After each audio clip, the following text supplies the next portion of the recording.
Thank you, everybody, for coming. I usually ask this when I first stand up, and are there any falconers in the room? Pat is going to be my fact checker, and she's a local falconer, and from everything I've heard, I just met her 10 minutes ago, 15 minutes ago for the first time. Always nice to have people there. Anybody else been to a falconry show, some sort of a raptor show? Richard has been. Anybody else? Okay, great. Well, here's what's going to happen tonight. We're going to do a blitz on a series of slides that span the entire spectrum of falconry. And one thing about falconry is there's no one way to do it. The way I do it will be different the way Pat does it, different the way other people do it. I'll explain some of that. We could be here for a week and never even scratch the surface. But what I'm going to do is give you a broad overview. When I talk about what I do, it's one way of doing it. It's one type of falconry. I'll explain that. Broad brush strokes, some other ways that people do it. But hopefully you'll get a nice sense of what's involved. And then, once we get through this, Molly is in this transport box over here, my Harris hawk, and I'll bring her out of my fish. She's going to be tethered to my fish. She will not fly free. She will probably bait or try to jump off my glove a couple of times. Not to worry, she's not going to go anywhere. It would be fun to let her fly around here, but we're not going to do that. Okay. So we're going to get going here. Let's see how we get going here. So, maybe we won't get going here. There it is. Okay, so petroglyph. Falconry predates the written word. We don't really know how old it is. At least 3,000 to 4,000 years old. Some people have speculated it's 8,000 to 10,000 years old. But we do know that it predates the written word. And here we have a picture of a person with a raptor and a dog and a horse. And I like to explain to people that in those days, the idea of depth perception in art wasn't there. So they didn't know how to make the front image larger and the back smaller. So it looks like this person is actually standing on a horse with a raptor and a dog. If, however, that's what's going on here, do not sell that horse. It's a horse for a lifetime. But anyway, this is the oldest image that we have. The Middle East, we're going to talk a little bit about where we see falconry. The Arabian Peninsula in the Middle East is legend for falconry. This is actually a picture over at the Archives of Falconry in Boise, Idaho, not far from here. And there's a whole wing that the Arabs purchased and set up this panorama. It's an incredible array of things. And what we see here are men who have gone out into the desert. There's a big blue tent in the background. They have their falcons perched. They have their salukis, their dogs, the coursing hounds. And it is a long, long-standing tradition in the Arabian Peninsula. Mongolia, anybody here, I think it was back in 2016, The Eagle Huntress. It's a remarkable film. I have a poster of it. I've seen it. Yeah, if you haven't seen it, it's remarkable. It's a true story. There's no actors. 𝐓𝐡𝐞 is this 13-year-old girl, taught her father into letting her trap and train and compete and hunt an eagle. And the interesting part of the story was, in 2,000 years, no girl, no woman, no female had ever been allowed to be in falconry. And it's just a great story.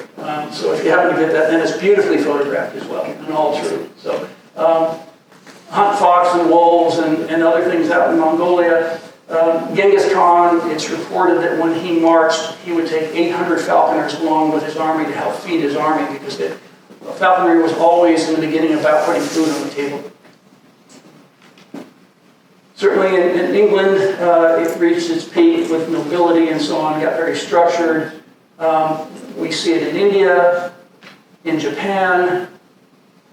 There's a few places, like Australia, for some reason don't have falconry. There may be other places too, but pretty much worldwide we see it. We want to talk a little bit about the birds that we use. Now there's some very technical names. I don't tend to use those. I use what most of us falconers use: long wings, short wings, and broad wings. In this case, we've got a peregrine, a goshawk, and a red tail. We're going to talk a little bit about what they look like. Your long wings, you can see pointy wings, long tail, very fast, climb high, dive fast. a great bird to hunt from the sky. It's a whole different species. I've trained one longwing in my lab. I didn't actually hunt it. But the peregrine, we're going to see examples of the longwings. The short wings, you can see how the wings have now changed shape. Broader in the wing, but shorter. But still that long tail, that rudder that helps them steer through the woods and the open fields.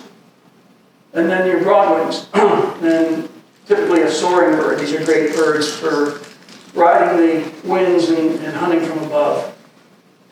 So some of the examples of birds. Now, keep in mind that in falconry, not all raptors are allowed to be used in falconry. For various reasons. In some cases, they're endangered species. In some cases, they've got small feet. They wouldn't make good birds for catching things. But in the longwing family, you've got the gyrfalcon, which is a bird of the tundra, the northern climes. The saker falcon, which has a very similar DNA structure to the gyrfalcon, but you find these in the desert. These are the typical birds that the Arabs would use, or a cross of either one. They hybrid them.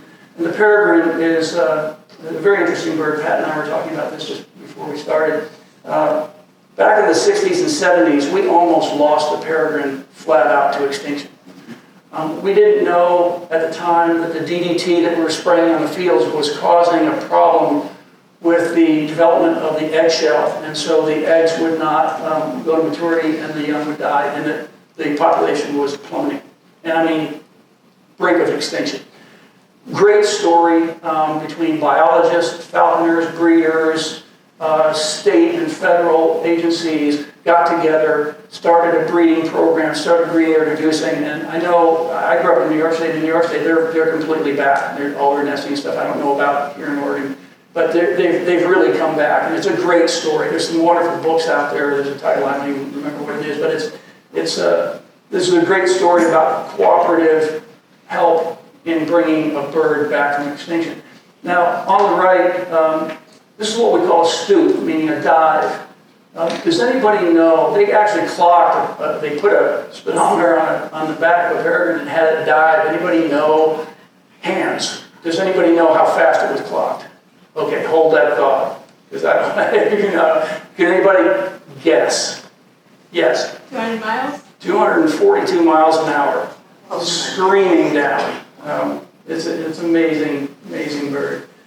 The prairie falcon, he's sort of similar to a saker falcon. We find these in the middle part of our country. Again, still in the long wings. The merlins, great little birds. You can fly them in a cast. They're great for going out to dairy farms and flying on starlings and things. Great birds. And the American kestrel, which is just a pretty little falcon.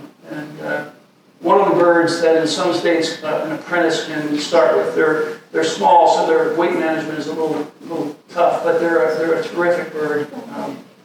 So those are the long wings. The short wings, the goshawk. Now, let's see. You young man, what do you notice about this bird on the right? What's striking about that bird on the right? Yeah. It's red eyes? It's red eye. It's a devil bird. I will tell you. They are killing machines.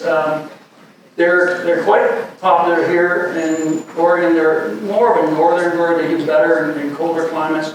But they are like having a wrist rocket or a .22 caliber on your fist. They fly so fast. They are just mean machines out there. I've not ever trained or flown a goss. I've helped a friend train and do that. But they're a remarkable bird. You have to take some care with their feathers. The tail feathers tend to be a bit brittle, but they are an amazing hawk. The Cooper's hawk, for anybody who is a songbird and backyard bird feeder, this is the bane of your existence.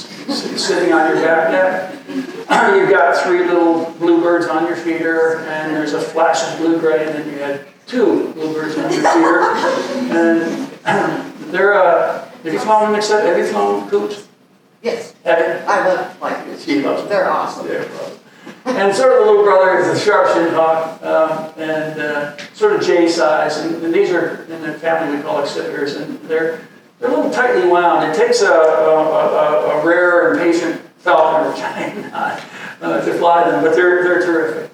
All right, so the broadwings. I'm going to just start with the top of the heap, the golden eagle, just the top of the food chain here. Under the ferruginous hawk. I had a friend who trapped the birds in his hawk and was going to use it for jackrabbits, and it was a beautiful bird. He did a good job training it, and the bird just did not want to kill a jackrabbit. It was like Ferdinand the Bull. It just didn't want it. That was it. Not all hawks turn out. I mean, that's just the way it works. No matter with your best efforts and intentions, they don't always work out.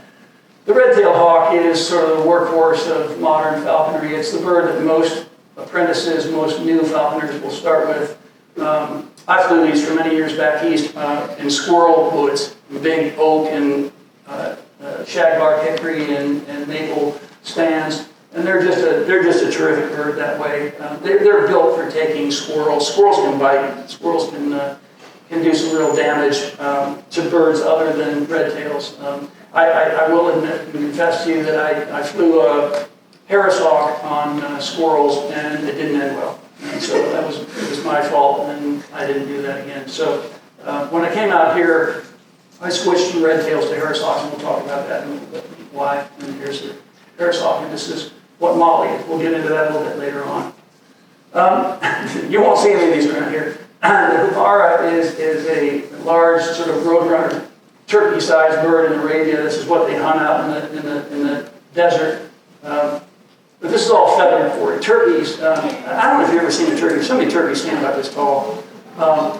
And you can hunt them, but if they're going to hunt, the bird has to take them by the head because the body is so big and so fortified with feathers and so on that it basically bounce off. But I've had friends, I've not taken a turkey, but I have friends who have.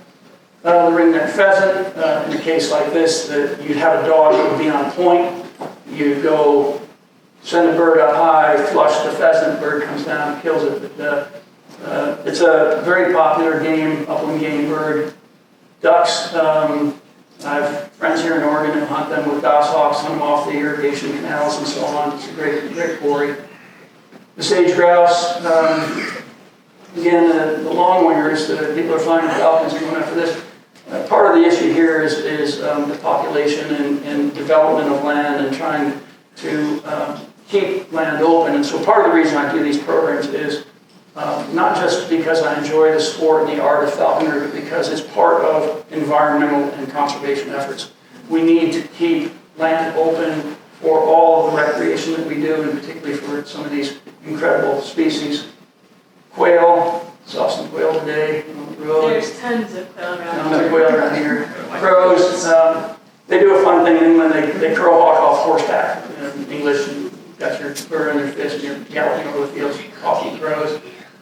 Starlings, I mentioned those with the merlins. They're a species that was introduced here into the United States. They're not native here. They're fun to hunt, and little sparrows. All right, we'll move over to the fur quarry, the roe deer. This is a small deer. I didn't see it in person. I saw a video of a golden eagle in Hungary fly one of these down, grab it by its back, pick it up, and body slam it down. That's how big the golden eagles are. The wolf, again, there you're going to be looking at eagles, and you're probably going to be somewhere in Mongolia. The fox, jackrabbits. As I said, I grew up in the East. I had never seen a jackrabbit before 2016. I was standing in a sagebrush field, and the sagebrush was about waist high. And I was looking out and I saw this set of ears go above the... I just started backing up. I was a little scared. And the sun was coming through the ears like that. I had never seen that. That's quite something. But this is a formidable quarry.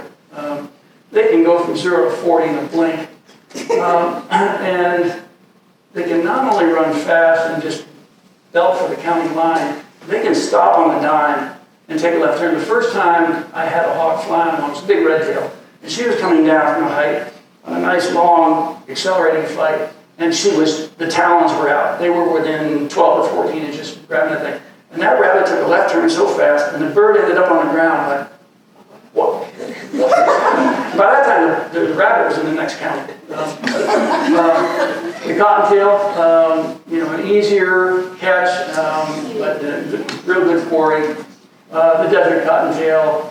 And squirrels, and again, out here, I know I'm from Sisters. The season over there on squirrels is about 6 months long. Back east, it's 6 months. Like I said, One of the things about squirrels is they're basically rodents. They have very sharp teeth. I've lost 2 hawks to squirrel bites. One severed a tendon, which rendered the toe useless and therefore the foot useless. We euthanized the bird. The other was an infection that got away from us, and so we had to euthanize that bird. It's a terrible thing. I mean, I say that in a sentence, but it's heartbreaking when you've spent time and you love your bird, and you've trained it, and you have a bond with it, and you lose it. And there's lots of different ways to lose it. We're going to talk about that too. But there's smaller, you got ground squirrels and gray squirrels, and back home what we call fox squirrels, and they're big and fast and fun. And then, of course, pretty much anything with a toy group. I'm sorry, it's a Falconry humor. We do have to be careful about where we fly our hawks. Our hawks don't know the difference. They see a rabbit, they see a cat, they see a small dog, or a medium-sized dog, or something. We have to be careful about where we fly them, so we don't fly them in residential areas. We fly them, where we know, or where we have the greatest expectations that they're going to be safe, and other people and dogs and their pets will be safe as well. The mews is an old English term. It's the facility where we keep the hawk. Now, I said early on, there's no one way to do falconry. A good example is housing. There's 1,000 different ways to house a hawk. There's some minimum requirements. I tend to do what's called free lofting. The bird is free in there, it can move around. This door on the left leads into the inner chamber, the mews, where they spend the night. The weather is inclement, they're in there. And then this area out to the right is what I call the weathering area, and that's where they can go out and get sunshine or rain if we ever do get rain in Oregon. There's the poster for the Eagle Huntress that came from the movie House and Sisters. Great movie. And here's an example. The facilities, we try to do 2 things with them. One is to keep predators from coming in and getting the hawks, so badgers and cats and bobcats and anything else that would want to get in and hurt it. And the other thing is to keep the hawk from hurting itself, particularly if we've trapped it out of the wild and it's a little bit in shock and disoriented. We want to make sure that we try to do everything that it cannot hurt itself while it's in our care. Our responsibility is to take care of that bird. And this is a first-year red-tailed fluffy. She's kind of a dumb baby.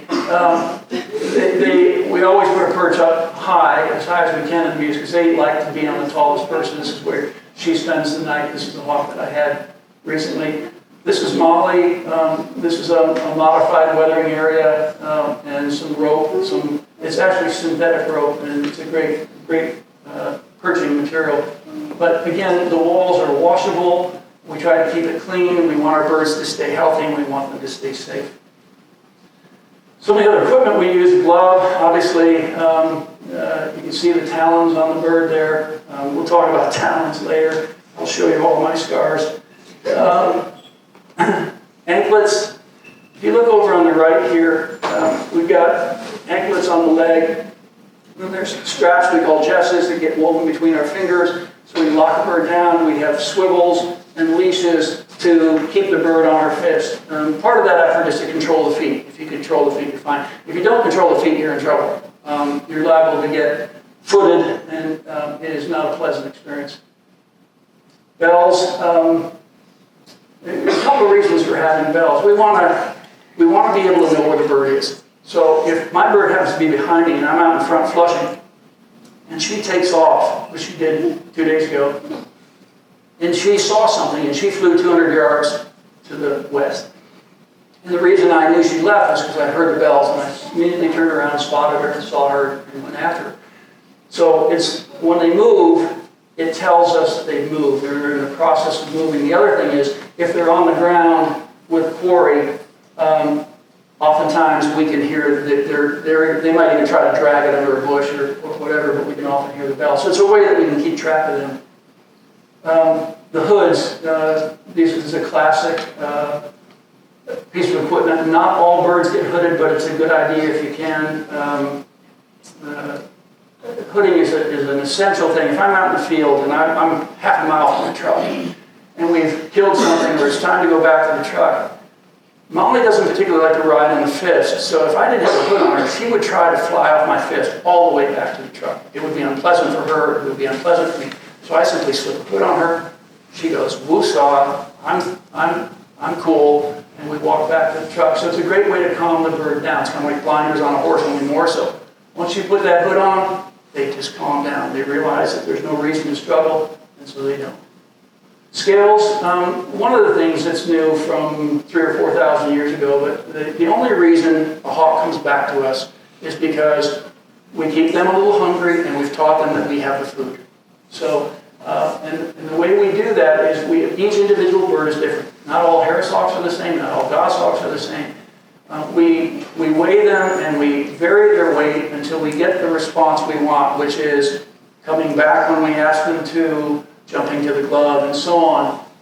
Weight management is one of the major keys to successful falconry. So we keep the bird a little hungry when we're hunting them, so they constantly know that we have the food, and that's the only reason they come back. If they flew away, out of sight, and ate something completely before we got there, there's no telling whether you get your bird back, even if you have telemetry. We'll get to the lures too, but it's about weight management. And so each day, like I know I'm going to be hunting tomorrow morning, so Molly's weight is such that I know where she's going to be in weight tomorrow morning, that she'll be at a good weight to be keen to hunt and keen to want to come back to me, hopefully.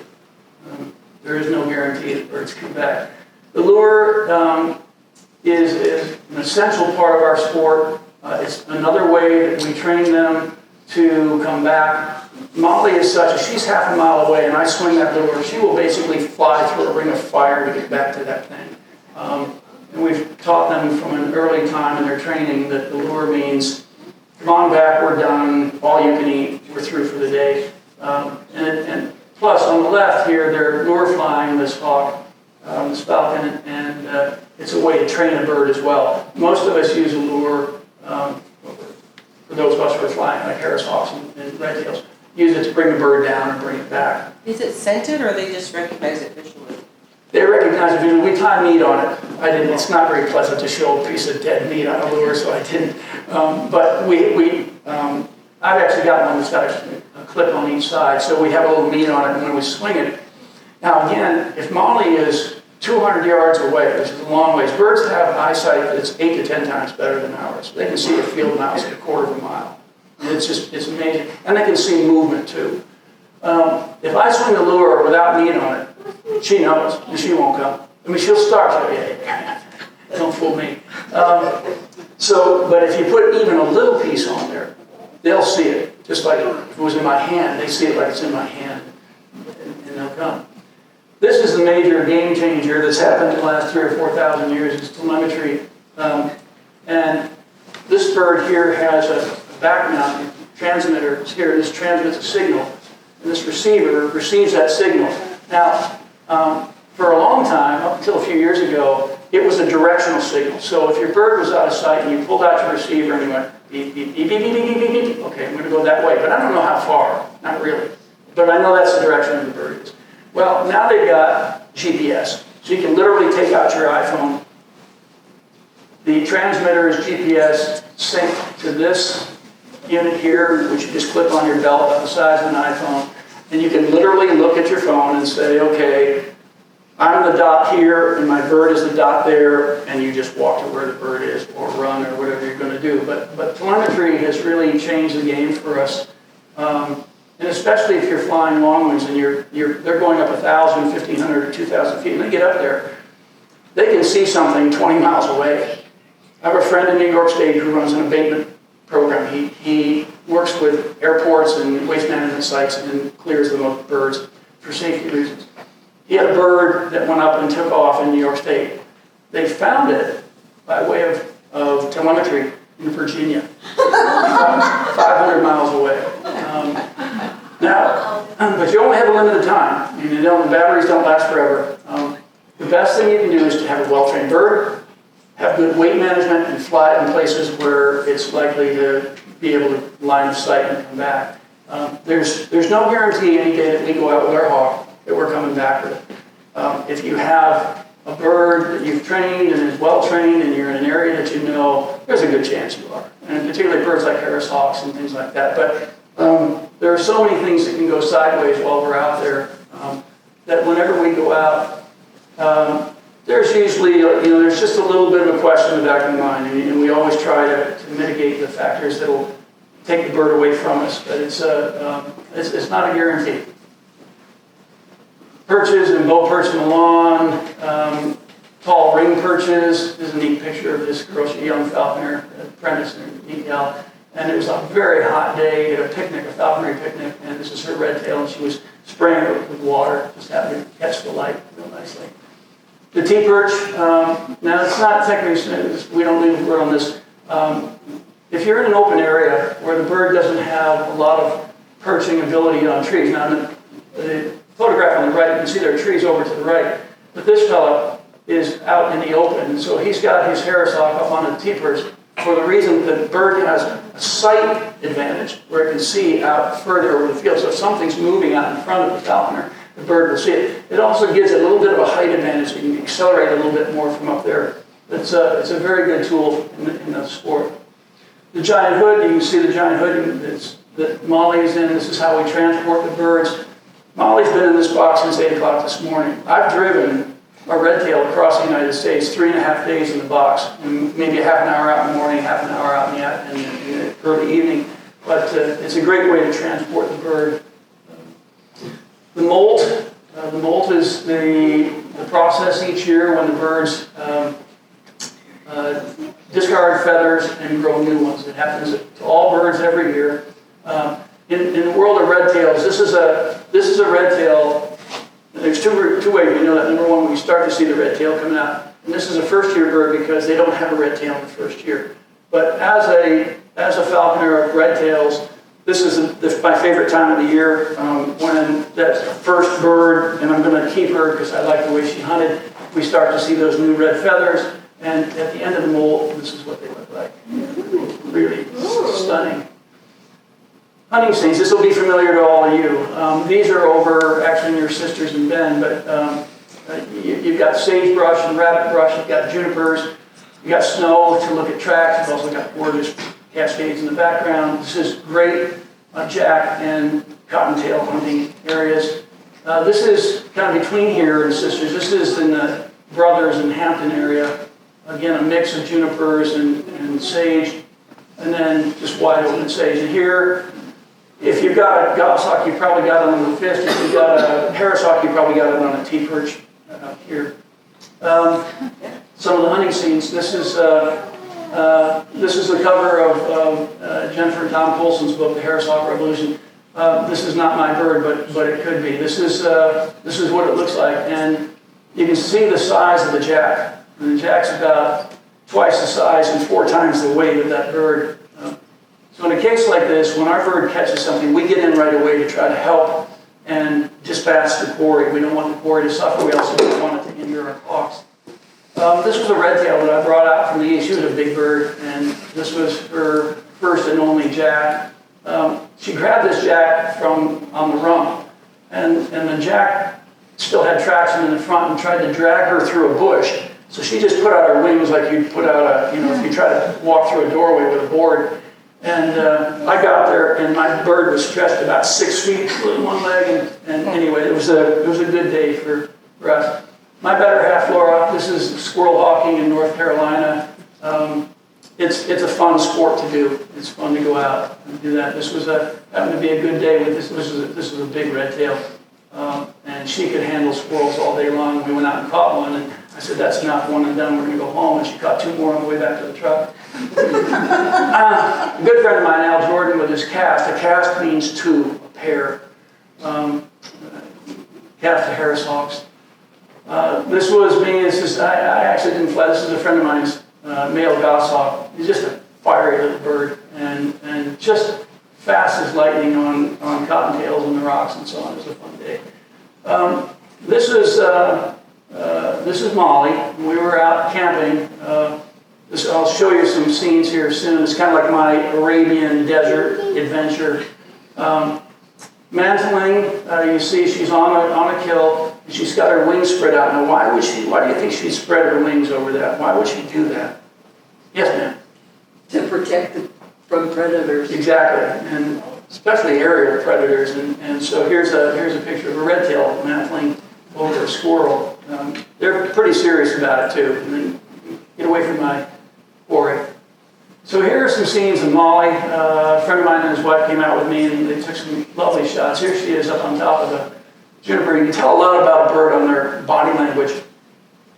There she is, and clearly she has seen something now, and now she's after it.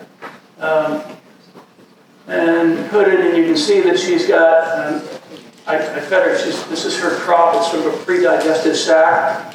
She's been fed, so you can see that nice little lump there, she's pretty happy.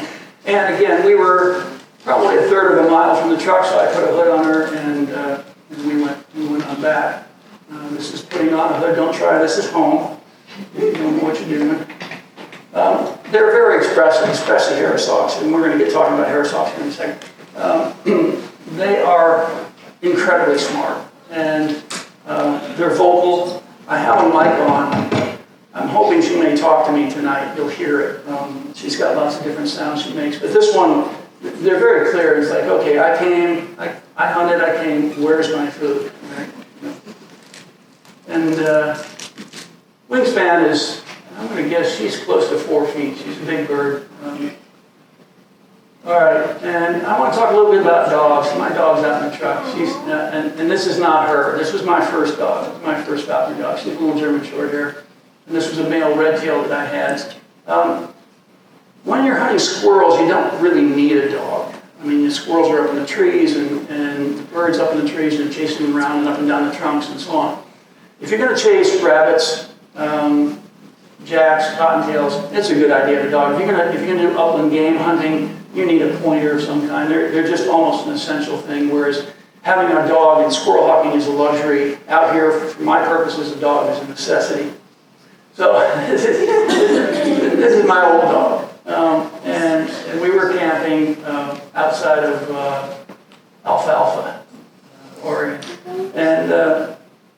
And so this is my version of the Arabs in the desert, right? And my little base camp, and the dog and the hawk, and I think there's a bottle of wine there. And we sat out at night and by the fire. But you know, I got home and I said to Laura, I said, you know, this old dog, he just gave me everything. I can't put him through it. He's going to wear himself out. And he just gave everything he had. So I said, would you mind if I looked at getting a puppy? And she said, no problem. So we found a breeder, and I happen to like German Shorthairs. They're a great versatile dog. Actually, what I have is called a Deutsch Kurzhaar, which means German Shorthair. It's a German dog that has a nose for feather and fur. They will point upland game, and they will point and chase rabbits too. So it's a great dog. So we found a breeder, and they said, we have a 4-week-old. We're going to send you a picture, see what you think. And I said, that's my dog. That's my dog. So they kept us posted, and we got a picture from them about 7 weeks later. 7 weeks, right? This dog is way too smart for her own good. We use telemetry on the dogs too.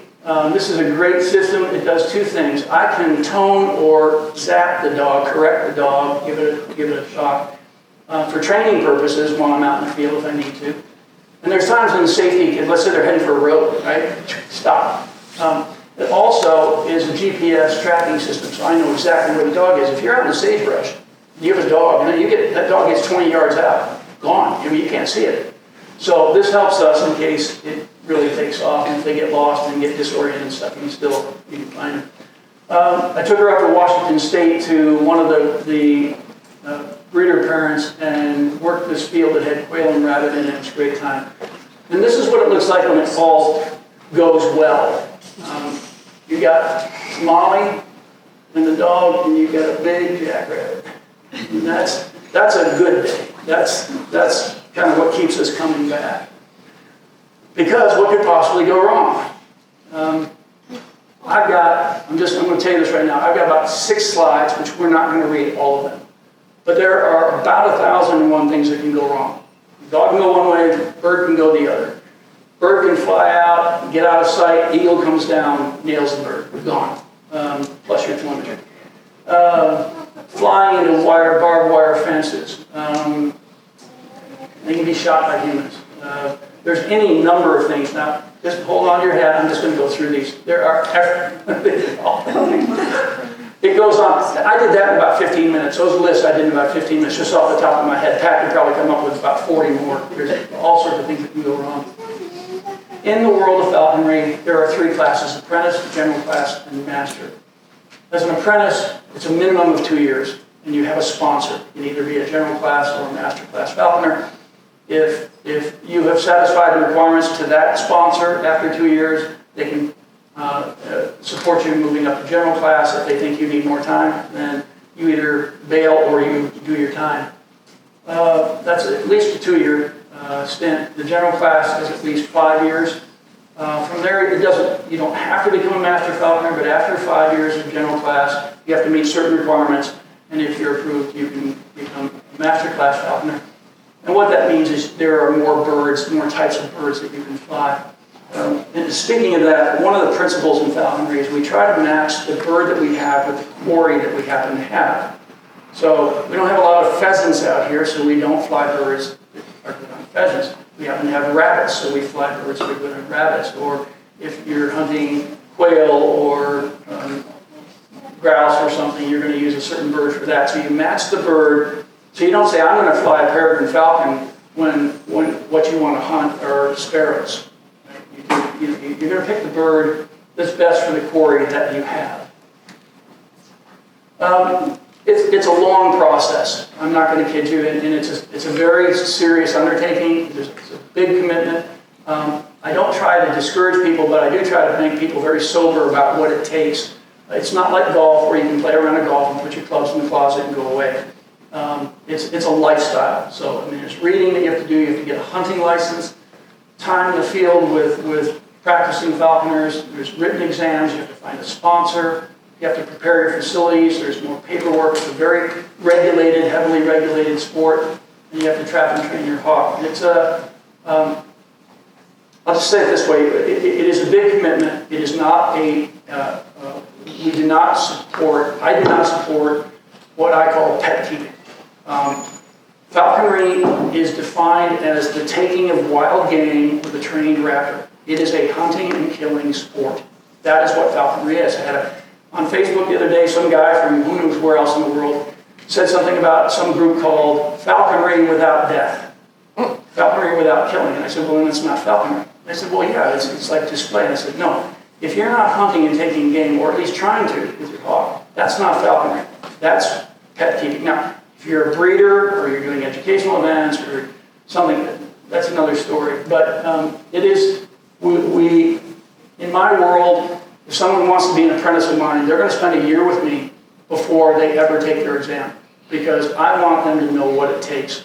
When it looks good, when it goes sideways, when it goes horrible, the good, the bad, and the ugly, I want them to know.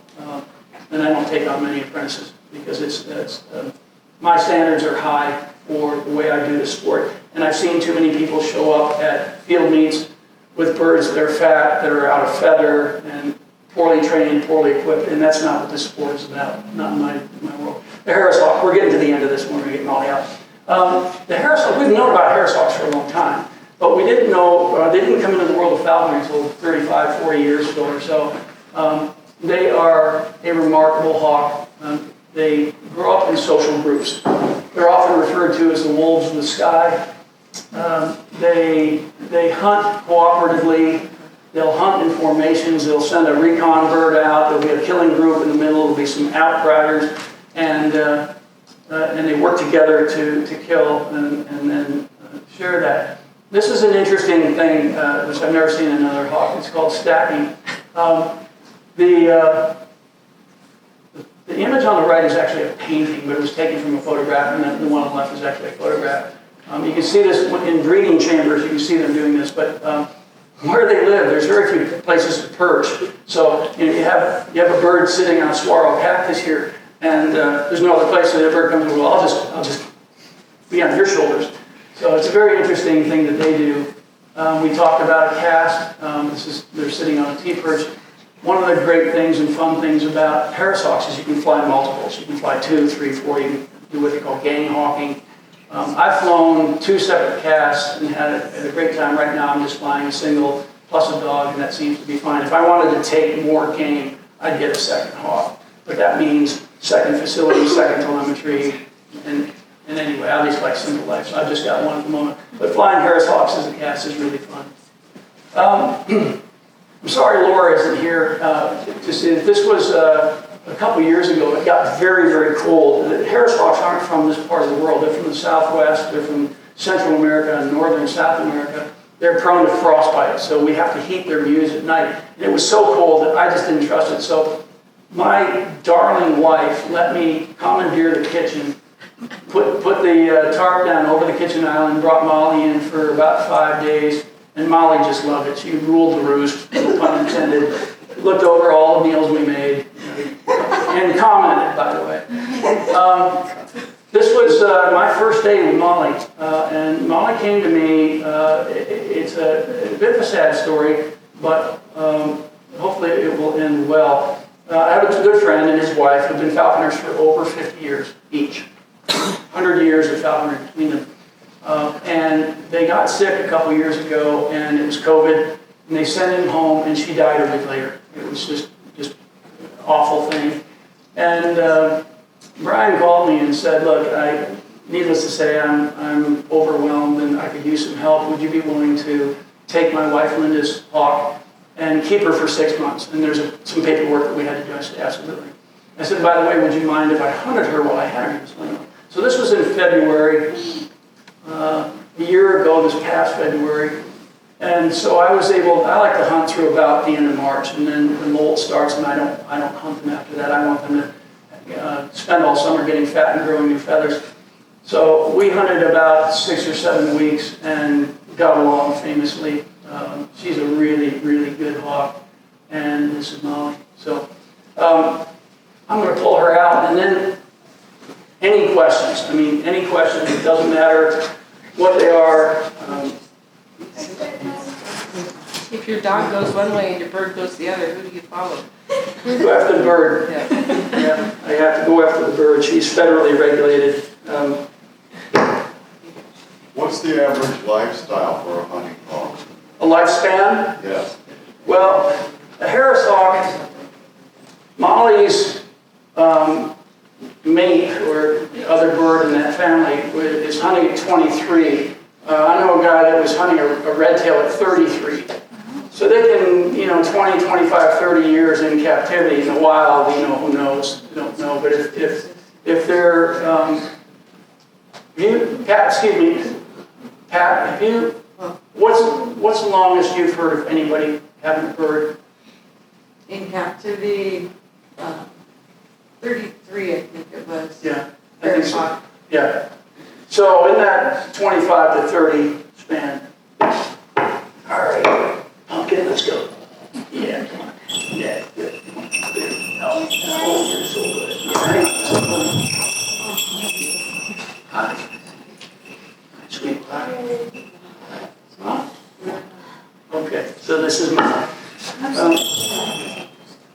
Who's got a question? What is the process of capturing a hawk? So if you're going to take a hawk from the wild and you're going to trap it, I'm going to use a red tail as an example. There are many different types of traps that you can use, but one of the most common is called a 𝐓𝐡𝐞 or we call a BC trap. It's a wire cage with fishing line nooses tied all over it and a bait animal inside that won't be killed because it's being protected by the cage. But we'll drive along a road and we'll look for a young red tail. And the way we know a young red tail is it doesn't have a red tail yet. Right? So when we see a red tail up on a pole and we drive by, if you stop, that bird's liable to bump and fly off. So you just keep going, but you slow down, you pull over, and you drop the trap. You drop the trap on the side of the door, and you just keep driving away, and then you turn around and pull out your binoculars. And then you wait, and if the bird is hungry and young and not very bright, it will fly down, and it doesn't know any better, so it grabs things by its feet. So it goes over the trap, and it gets on the trap to try to get at the mouse or the sparrow or whatever you've got in there, And as it gets on there, it starts to pull back, and its talons get into these fishing line loops that you've spent a week tying, and they tighten up and they get the bird. Now the trap is weighted, so the bird can't fly off with it, and now you turn around and go back and see if that's the bird you want. It may not be the right size or not exactly what you're looking for. Do you hear her? Heard. Yeah, it's like purring, exactly. Does that, I mean, that's one example of trapping a bird. Yes. Yes. All hogs that are used, are they all trapped or are some bred too? Captive bred in captivity. So it just depends. And Pat and I were talking about this before. I mean, it's anything from getting a bird transferred to you to getting it from a breeder, from trapping it, a roadside trap. In some cases, they will take IS's young ones out of the nest, which I'm not a fan of, but that's one of the things they do. So there are different ways of getting hawks. Now, red tails are generally, I mean, I've met a couple of red tail breeders. I wouldn't do that, but most red tails are trapped out of the wild. Harris hawks can be trapped out of the wild, but you have to have permits, and most people are flying captive bred Harris hawks. That's a good question, real good question. Other ones, yes, sir? How much weight can Molly carry? You know, it's a really good question, and I don't know that I have an answer, but not as much as you would think. But first of all, she's a pretty good-sized hawk, but she's quite light on my fist because she's a lot of fluff and hollow bones and things. She doesn't weigh a lot, so she can't really carry things. So they don't carry the food back to us. So if she catches something out there, I go to where she is. She will keep it on the ground there. Or as I say, she may try to drag it under a bush to hide it from me, but I'm going to go find her, and she's going to be on the ground with that kill. But they can't carry a lot. They can't carry I mean, one of the things that can happen is if they catch a small bird, they can fly off with it. We don't like seeing that. It's called carrying, and if they start learning to fly off with something, they'll go for that smaller quarry and then go off and eat it. And then once they eat it, it may be very hard to get them back. But they can't carry very much. It's not like they can pick up a rabbit. It's not like they can pick up a rabbit and fly it back to you. Or even a squirrel, really, for the most part. What do you do with the... Hang on a sec. So that's called baiting. She just... Yes, ma'am? What do you do with her during her downtime, her off season? This is the great thing. Her job is eat as much as she wants, get fat, and grow new feathers. I mean, doesn't that sound great? Yeah. Okay. So that's all she does. Now, at a certain point, I will start lowering her weight, getting her ready for hunting. That could be a 3 to 4 week process. But I basically leave her alone. She'll see me come feed through a tube in her weathering area. I don't spend a lot of time handling her. And Harris hawks are red tails. If you catch them from the wild, they basically go wild during that time. And when you pick them up, if you keep them over, you can release them back to the wild if you want to. But a red tail will basically go wild. It's almost like starting over the second season. With Harris hawks, not so much. But I know. Oh, yeah. Historically, did they band the necks so they couldn't swallow, and they don't do that now? What's that? Did they band the necks historically so they couldn't Don't swallow? know. Oh, okay. Don't know But they that. don't do it now? No. Now, I've heard that with cormorants, where they'll send the cormorant down to catch fish, and they band the neck so that he doesn't swallow the fish. And they just catch it in the throat, and then they pull the fish out and send it back down. It sounds like a bad deal to But me. it doesn't sound like a modern Yeah. practice, No. no. Yes, ma'am. So you're talking about with environmentalism, and I was just curious if you could explain more the process of getting the permits, because I know with the Migratory Bird Act, right, it's probably a lot more complicated. So is there permits between trapping versus breeding them, and what is that? Right, so there's permits and licenses for all different aspects of falconry. So to become an apprentice, to upgrade to general and master, if you want to start breeding, if you want to take a wild-caught Harris, there's in the ODFW, the Oregon Department of Fish and Wildlife. Each state has its own. It used to be federal. It used to be the U.S. Fish and Wildlife. Now each state has its own set of regulations, but it's highly regulated. So there's a permit for almost everything It just depends on where you are and what you want to do with the hawk. But it's because of the Migratory Bird Act, they are very heavily regulated. As I said in that bulleted point about to become a falconer, there's lots of things. And then each year we have paperwork and reports that we need to do to report on what birds we have, if we've lost them, if we've transferred them, if we've captured them, what we've taken as far as game, because the biologists want to know what impact it's having on the environment, and that's part of our job too. Yeah. Yes, ma'am. You mentioned earlier that if you have two hawks, you have two separate enclosures. You can't like have them in the same enclosure together? Doesn't usually end very well. Not my experience is it doesn't end very well, so we keep them separate. Yeah, in fact, I have a friend who had two Harris hawks, and they flew together and everything was fine, and he put them together and it didn't end well. Yeah, so I don't do that. Other questions? These are great questions. I'm sure you've got more. Yes, ma'am. So, you said that there's different types of falcons and hawks that you can fly depending on what level you're at. Correct. So, what birds fit into what level? I don't have the full answer for that. So for instance, as an apprentice, and again, I'm not even clear because I've only lived in Oregon for a few years and I wasn't an apprentice here. In New York State, as an apprentice, you can either trap and train a red tail or a kestrel. Now in some states, they will allow you a Harris hawk, not here in Oregon, right? And again, I haven't, because I don't need to know, I don't know, so I apologize for that. But I'll say that in New York State, as a general class falconer, there were like, you could have as many as like 5 birds. They could all be the same, they could be different to some degree.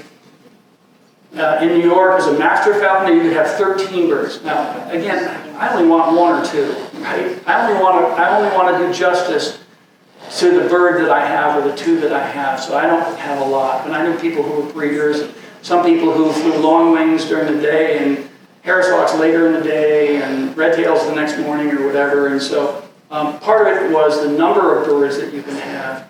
But for instance, like with eagles, even as a master falconer in the state of Oregon, at this point I'm not allowed to, and I haven't asked for a permit either. I'm not. Yeah, you have to be permitted.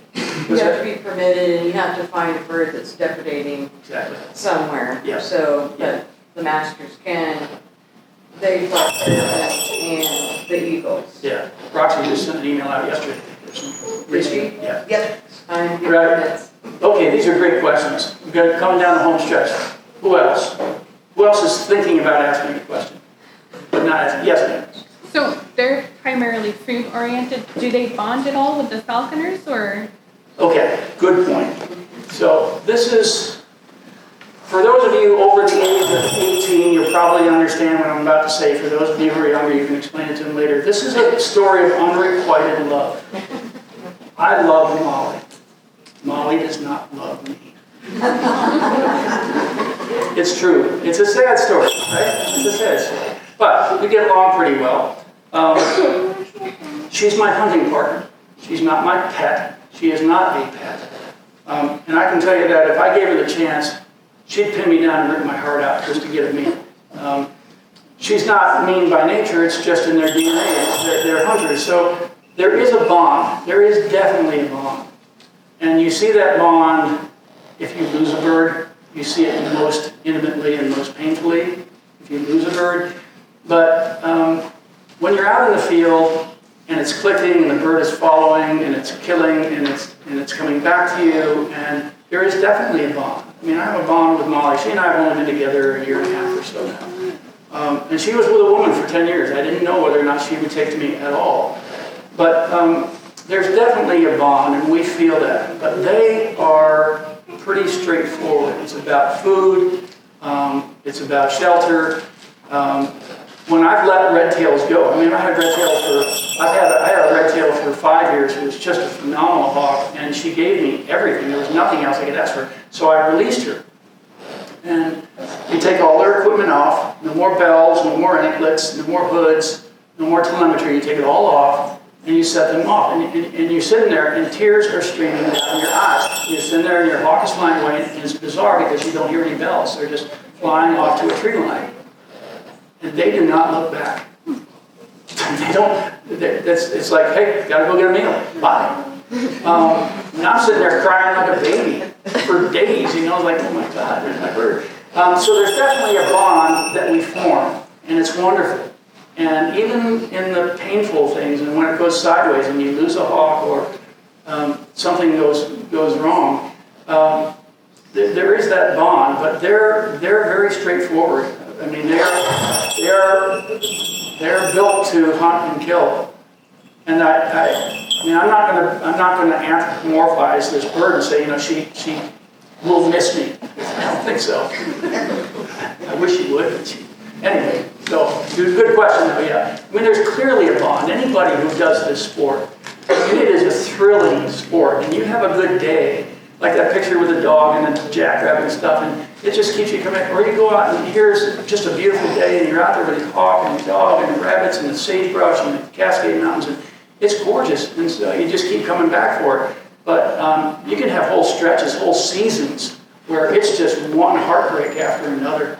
But the bond, we always. Well, I don't want to speak for everybody. I always look for a bond with a hawk. I'm always trying to give a hawk a really good deal. I want this hawk to be successful. And I want to be responsible and take good care of it to the best of my ability, and I do. But, she was with Linda for 10 years and came to me and said, Tim, fine, another glove, let's go. So, yeah, it's a good question. Yes, ma'am? What's your most memorable moment? Memorable moment.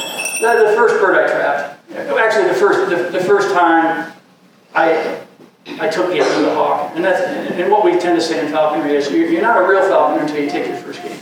And it was just a wonderful moment out in the woods in the East Coast, and I had this male red tail, it was this little Spitfire. He chased this squirrel hard, and they both went around a tree, and I came around the tree, and he had the squirrel. So, yes. But I mean, there are so many moments. I mean, I'm a pretty simple guy. When I'm out in the field, my hawk flies back to me or comes down from a perch and lands on the glove. I grin like an idiot for a week. I still think that's great. I still think it's fun, isn't it? Oh, yes. Oh, yes. Okay, good. You had a question, sir. I saw your hand. What does it take to become an apprentice? So, all those bullet points: reading, going out with falconers, finding a sponsor, building facilities. It's a lot of work. There's some money involved up front. I mean, there's probably $2,000 to $5,000 up front by the time you're all done with equipment and everything else. It tails off after that. I mean, it's not an endlessly, it doesn't kill your bank account forever. But it's a big commitment. So if you are interested, and I'm guessing that's where that question comes from, look into it. Find someone where you can start learning about it and go out there, because what most people, and it's fun. I mean, they're gorgeous. They're magnificent. They're stunning. It is really something to see them fly. Even if you still photographs, there weren't even any videos. It's magnificent, but it's also heartbreaking and time-consuming and sometimes expensive. And did I mention heartbreaking? Yeah. So, and that's just part of it. It's not for everybody, and it shouldn't be. It really shouldn't be. And I'd rather see somebody go through that process and say, you know what, I'm not ready to do that yet, but I'd still like to come out with you. Great, absolutely. I really respect people who do that. What I don't respect is people who get involved and then the bird suffers. That's something I don't cotton to. I don't support that. Yes? What's the easiest bird you've trained with? I need you to speak. What's the easiest bird you've trained with? Well, Molly came fully trained. This is really cool. It takes a hood and everything's really good. Everyone is different. I mean, I had a problem with my first hawk. I mean, it was just kind of beginner's luck. I had this male red tail, and he was a good-sized male, about the size of a small female, but he was just one cool dude. He was easy to train, and he didn't know he was smaller than some other hawks. He went after anything that was, he went after a deer. He went after a full-size deer with whoa. That red tail was probably my easiest bird to train, and he was very cool. I actually there was a picture there with a guy on his knees with a Harris hawk on his shoulder, and he's a world-class carver, and I commissioned him to do a full-size carving of that red tail, and I still own that. It's a really lovely piece. Good, great questions. What else? We're coming down to our hometown. Yes? When they take their prey, so they sink their talons in, but how do they really kill them? Well, they're gonna get it with their talons, or they're gonna rip it with their beak. Like some people say, well, aren't you afraid, don't you get too close? I said, well, they're not like woodpeckers, right? They're not a pointed beak, it's a hook beak. It's for tearing meat. They're gonna kill it with their talons. Now again, I mentioned earlier, whether it's a squirrel or a jack or a cottontail or something, when they go down on quarry, we need to get in there and help. For two reasons. Number one, we don't want them to get hurt in case there's a bite or a kick or something. Plus, we don't want the quarry to suffer. That's not part of the equation. We want them to be dispatched humanely and quickly and then be done with it. One good point about that, Molly caught a jackrabbit last week, and this jack was twice her size. It was huge. She happened to get it, one talon and she actually, the rabbit had put into a bush. And Molly was up on top of a juniper, and I could see her leaning. I mean, you see their body language, leaning. Get it. And she went down, I heard the scream. Well, she grabbed the hind end with her right talon and the head with the left, and that rabbit wasn't going anywhere. So here she is, I got there within 10 seconds. Here she is on this huge kill. And now, they get this look in their eyes. I mean, it's a primal thing, it's just their eyes glaze over. You remember the phrase called getting your hackles up? Well, the top of their head goes very flat, the feathers in the back stand out. It's called getting their hackles up, and they're in an ecstatic state. Well, then he said, well, how do you get it off? I mean, what do you do? Well, she was so well trained. I just take that lure. Remember there was a picture of a leather lure. It didn't have any meat on it at the time. In this picture, but it did when I'm out in the field. And so I let her kind of have a minute there. I don't want her to break into it. I don't let my hawks eat what they catch in the field. I take it, I gut it, I cut it up, I freeze it, and they get to eat it later after it's been frozen. But I wanted her to get this is our first kill of the season, and I wanted her to get, so left her there for a minute. I threw the lure over to the side, and she let go of that thing like it was radioactive. She just thought, oh great, the lure. She went over there, I took this rabbit, put it in my backpack, and then she turned around and I called her to my glove with a piece of meat, and she was happy. It's called trading off. It's a trade-off. So she got something, and that was it. I do want to talk about the talons for a minute. When the talons go into you, they go in as far as they can go, to the bone, and then they lock. And when I say they lock, I could ask Richard and Pat to come out and please try to pry that thing off my hand. And you can't do it.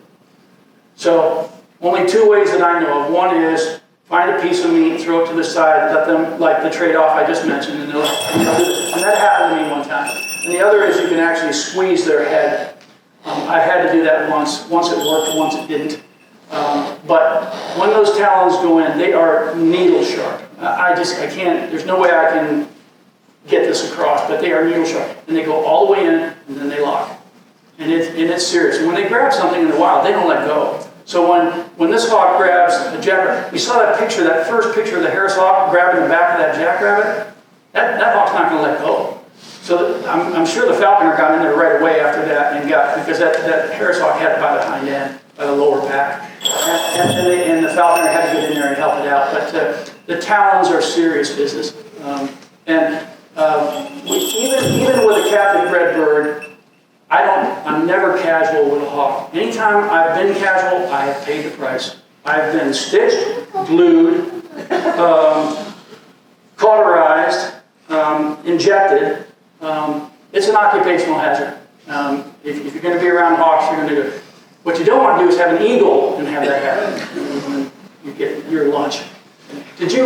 Were you just moving or did you have your hand up? No. Okay. Did you have a question? You do. There's a book I read a few years ago that seemed pretty good to me, but I was curious to know if you happen to be familiar with it, what you think. It's called H's for Hawk. Sure, yeah. Kelly McDonald. Yeah, it's a wonderful book. If you haven't read it, and I'm not going to rule you out, but women, listen to this one. So this woman lost her father when she was exceedingly close, and he was a falconer. And so she, in honor to him, she took on a goshawk. It's a very difficult first bird. And so this story is part dealing with a very, very difficult bird to train, and it's also dealing with the grief and the loss of her father. But it's a magnificent book. It's a really nice. H is for hawk. I'm sure we have it or we can get it. Yeah. They have it here at the library. Yeah. No, it's very, very beautifully written. She's been a great advocate. Okay, I coming did up. that on purpose because it is a really wonderful book. It is just a great book. Okay, last call here. Anybody thinking, yeah, okay, go ahead. You. How old do you have to be to start as an apprentice? Now in New York it's 14. I don't know what it is, probably about that age here in Oregon. But you can go out. I mean, if you're not 14, you can go out. You can go out with somebody. Yes, ma'am. What's Yeah. your most colorful moment hunting? My what? Most colorful moment, like. Colorful? Yeah. I'm not talking about that. There was a time when I thought I was undoing my game belt, and it wasn't that belt, and my pants went around my ankle. What? Now I have one. What's your favorite bird to fly and why? Listen, I'm not young anymore. I love Harris Hawks. They're fun to fly. If you get a good one and you train it well, on a good day, it's following you like a Labrador, like a golden retriever or something. They're just, my sponsor had a cast of Harris Hawks, and he called it pleasure hawking, because they were just really fun. So I also like, I was a red tail guy for a long time, and red tails tend to be looked at as beginner's birds, but I've seen red tails do things I've seen no other birds do. So I happen to do that. But you ask, there's an old saying, you put 6 falconers in a room, you'll get 6 different opinions. And my view of that is that's not right. You probably get 7. Because somewhere along the line, somebody will change their mind and come back with a different opinion. But, you ask anybody, and they've got, some people love goshawks and exhibitors, and, it just depends on who you are and what your experience has been. I just love Harris Hawks. Now, I will tell you that this bird does not love my wife. He basically grabbed Laura by the face. It is not good for a marriage. I mean, this is not a good thing to do. And I don't know why, because Molly was with it. And somebody said, well, is she jealous? And I said, I don't think birds get jealous like that. But clearly, she was comfortable with me and not with Laura. So I do. Laura, actually, she's not a licensed falconer, but she's as good in the field as anybody I know. But she and Molly don't get along that well. If you've ever heard Harris Hawk, you can hear the cooing that right? And then you hear her voice go up when she's a little frustrated, she wants to fly. Well, when they scream, when they're really upset, and if Rory, my dog, gets too close to the weathering area, too close to where the food drops in, and she does that to Laura too, and it's like, I'm sorry, honey, I don't want our marriage to end because of it. I know. Okay, good. Yes, ma'am. So you mentioned how in certain temperatures you move the hawk inside sometimes. Yes. How does that work during hunting season? Like, can you fly them during snow? Is that okay. Yes, and so I mentioned that Harris Hawks are a southern bird. They're from the Southwest and Central America. I found out last season that on a sunny day in Central Oregon with no wind, I could fly her at 14 degrees outside. Wow. She was fine. Back east, with Harris Hawks, 20 degrees was about it because there's more moisture in the air back there. Here it's quite dry. But yeah, and so I tend to hunt her October or November through March. So it's really sort of a winter season, right? One of the things that, and for instance, I didn't hunt today. It was awfully windy. I don't mean it this strongly, but wind is sort of our enemy in some cases. It can, rabbits know to run into the wind, and the hawk can't catch them, and it can blow them off course and things like that. So, but mostly, this is the first time I've ever hunted in August and September, but mostly I hunt during the wintertime. So I'll wait till the sun comes up, and if it's 15 or 20 degrees and the other conditions are right, I'm out there. And we'll hunt for 2 or 3 or 4 hours. Right now, actually, the one limiting factor I've got is this puppy. I mean, I say puppy, she's 15, 16 months old. But she doesn't know how to regulate her energy yet. So I can't have her exhausting herself. So something in particular? I want to stretch my wings. Yeah, she does. Yeah, she does. She's been in that box all day. She's actually pretty good, aren't she? This little gal had a question. Yes. So, I know that if you take wild birds into captivity, like through rehabilitation, you have to retrain them to be in the wild. Do you have to do that with your falcon birds when you release them? One of the things about, I'm going to use the example of a red-tailed hawk. Let's say we trap a bird. With red tails, there's a 70% mortality rate. Here's what that means. At the end of the first year, 7 out of 10 of them don't make it. They die for one reason or another. They dehydrate, starve, fly in front of a truck, fly into a window, whatever. So when we take a bird out of the wild, like a juvenile red tail, a first-year red tail, and we train it, we do a good job training it, and we hunt it, even for 1 season, but even for 2 or 3 seasons. When we release that bird back to the wild, it's basically a professional. It knows how to hunt, it knows how to fly. Now what it's going to do is go out and find a mate and make babies.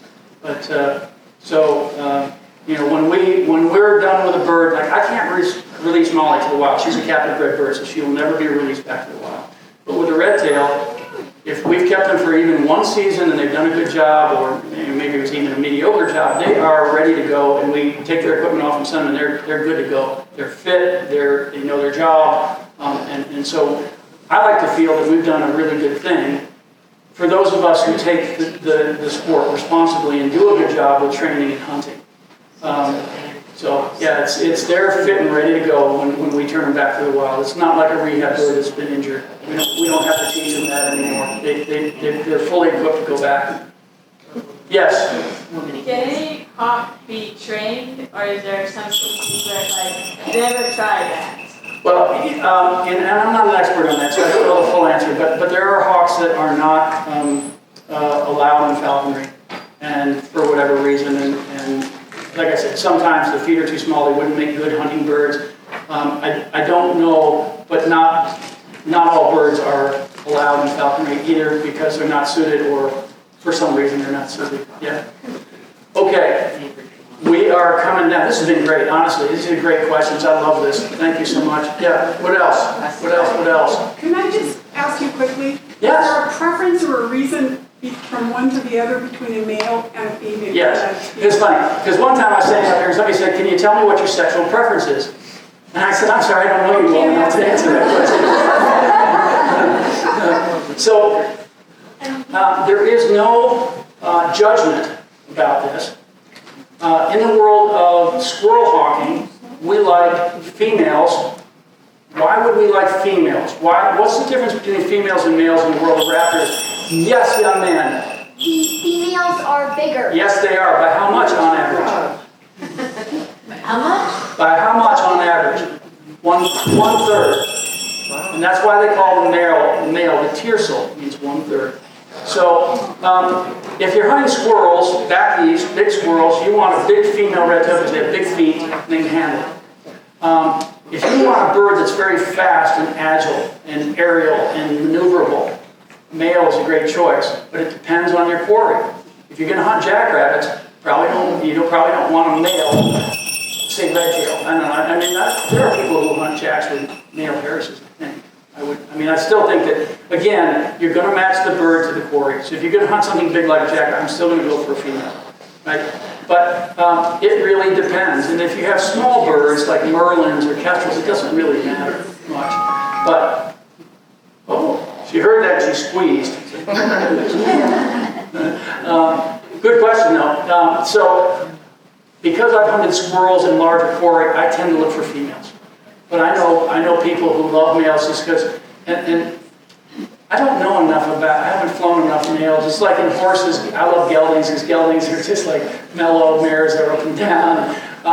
But males are fun. Males are really fun. It just depends on what the species is and what the quarry is. But that's the main reason that some of us go for the bigger birds because we're going after bigger quarry and we don't want to put the bird at risk. I had a cast of harrises, a male and a female, and it was really fun. It was Macho and Maya. And Macho was a little macho Camacho guy. He was very cool. But I made the mistake. I was flying them on squirrels. It's not the best. And he says, this is true confessions time now. We were in the woods, and Macho went after this fox squirrel. Now, the fox squirrels back east are about as big as the western grays. They're big. And I got there within 5 seconds. And this squirrel had my hawk's head in the squirrel's mouth. Right? Not a good scene. Eventually, we gave them antibiotics just so there wouldn't be any infection. But that was my mistake of putting a bird, the wrong bird, on the wrong quarry. Even a female Harris, they don't really have the size feet, the type of feet. The red tails have very meaty. Red tails were made to take bites like that. Harris hawks weren't. So one of those things I learned. But males are really fun. They're smaller, faster, quicker, more maneuverable. So if you get the right bird on the right quarry, they're fabulous. Yeah, good question. Really good question. Okay. All right, you all. Someone's past their bedtimes. Oh my. No. Richard, you've been very quiet. How about you? I mean, I was wondering. You said that you have to restrain their feet at the very beginning. Yes. What do you actually have to do? What does that involve? So what that involves is having anklets, having these leather straps that come weave through the finger, and then when I close my 3 lower fingers, she's locked. She can't leave my fist. She can jump off. Thank you, folks. Thank you. Thank you. Thank you. Thank you for coming. Yes. They're all set? Okay, one last question. Young man. What bird would you recommend? What beginner bird would you recommend? Personally, I would recommend a red tail. I just think they're a great bird. They're quite forgiving in many ways. They can take a lot of game. Weight management is such, you get a bigger window. So I'd say a red tail. I would. All right, listen, thank you very much. Great. Thank you, Molly. All right. Thank you. Appreciate it.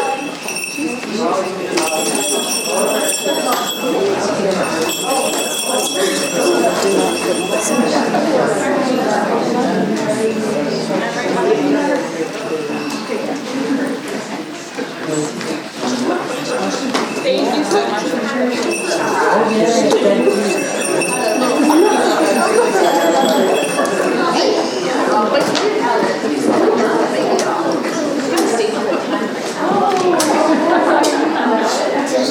Do we need to move everything back right now? Or tomorrow morning or what?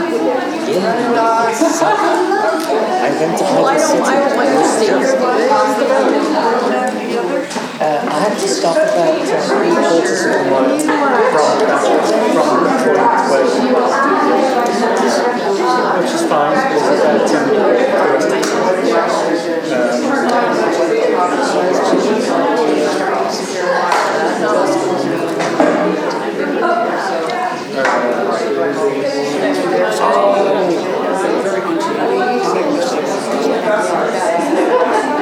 I did halfway through.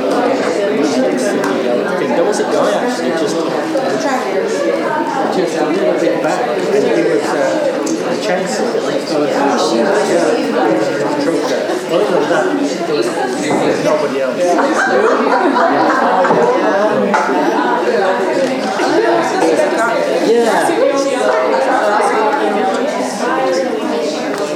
Not too much because I was sort of running out of time. I walked up not very much, so there was a yellow truck. If you keep going on the road, or you have to turn. That was actually, I thought it was about this is loud rock up on above. Nice territory, but not there. It's too cold. All right. Thank you. And then by the time I got to the letters, it was big north.